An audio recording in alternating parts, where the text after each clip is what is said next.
Mathematics textbooks should be written based on the mathematics curriculum as in any other country. Thus, the mathematics curriculum plays the role of Bible in developing new mathematics textbooks. There are two types in policy of publication, first type and second type. The textbook of the first type are uniquely developed and published by the central government, the Ministry of Education. The textbook of the second type are developed and published by the private publishing companies, and the Ministry of Education approve the textbooks. The subject taught in primary school, mainly in grades 1 to 6, are number, operation, geometric figures, measurement, and relation. In middle school, from grade 7 to grade 9, are number and expression, equation and inequality, function, statistics and probability, geometric figures from basic figures, plane figures, solid figures, up until the investigation of geometric figures.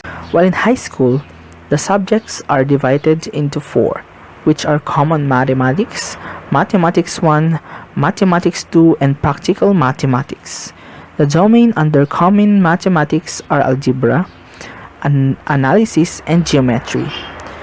The topics in Mathematics 1 are the same with the common mathematics, which are algebra, analysis, and geometry, but in higher level of solving skills in specific topics including matrix and its operation, limit of sequence, differentiation of polynomial function, integration of polynomial function, permutation and combination, and introduction of statistics and probability.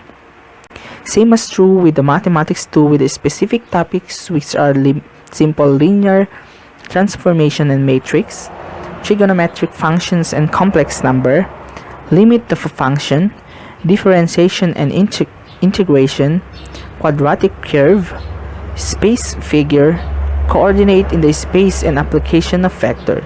And in practical mathematics, the domain are algebra, analysis, geometry, probability and statistics with specific topics which are composite of statement and conditional statements, inverse, matrices, derivatives, indefinite and definite integrals, application of vectors, utilization of calculators and computers, and management of incomes and outgoings.